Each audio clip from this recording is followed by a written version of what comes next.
Assalamualaikum warahmatullahi wabarakatuh. Selamat sore dan salam sejahtera pimpinan rapat Komisi 5, rekan-rekan anggota Komisi 5 yang saya hormati, para dirjen di lingkungan Kementerian Desa beserta seluruh jajaran.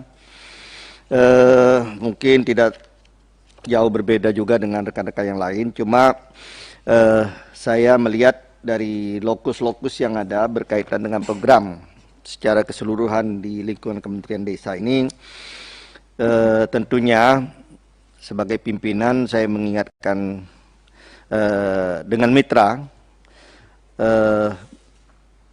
bagaimana, karena sampai saat ini program-program yang bersifat ya meningkatkan elektoral teman-teman juga tentunya harus menjadi perhatian. Makanya tadi banyak yang bertanya umpamanya seperti pembangunan pasar desa dan sebagainya itu. Saya kira itu yang perlu untuk diketahui. Yang kedua, berkaitan dengan tadi ditanyakan masalah kriteria.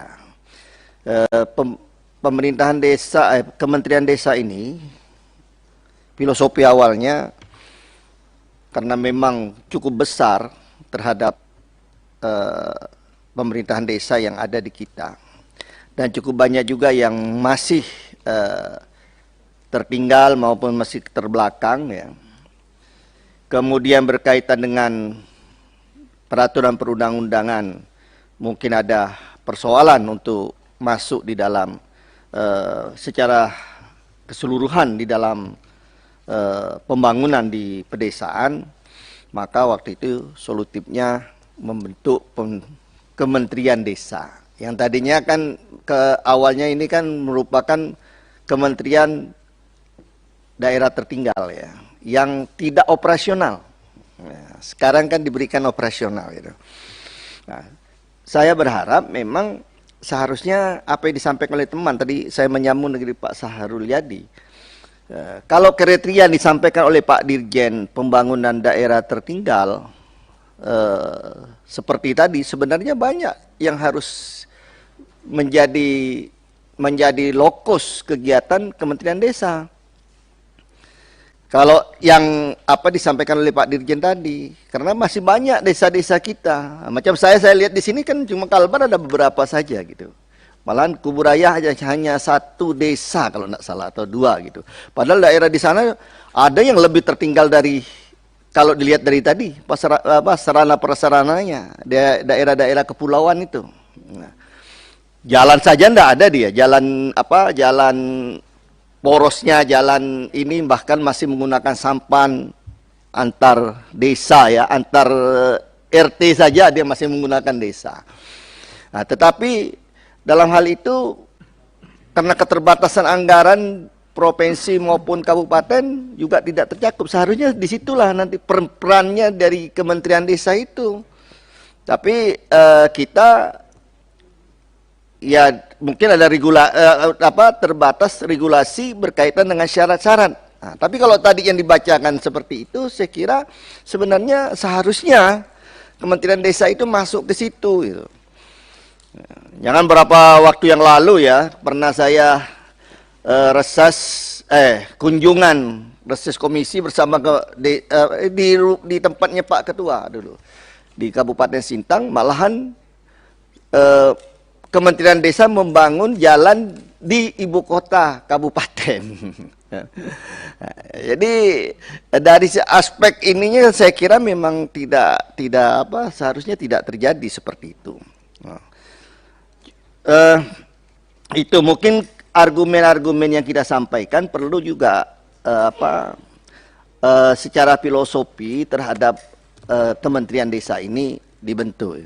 Jadi saya kira ini yang harus mungkin ke depan ini peran Kementerian Desa itu kita berharap untuk lebih terfokus bagaimana mempercepat pembangunan desa. Karena desa ini kan ujung tombak pemerintahan yang terbawa. Ketika desanya maju, desanya baik, ya tentu akan cepat di dalam perkembangan di ya tentu negara kita. Kemudian terakhir saya berharap bahwa terhadap Kementerian Desa ini kan cukup besar. Kalau tadi saya cukup besar juga itu pendamping Kementerian Desa. Apa pendamping desa ya? Nah, itu pendamping desa apa-apa saja tugasnya, Pak?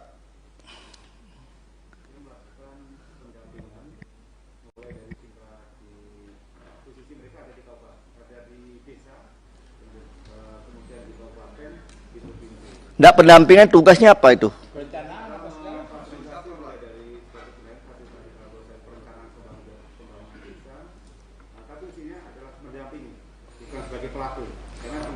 Ya, paling tidak kan aparatur desa itu mengerti cara perencanaan, pembuatan laporan.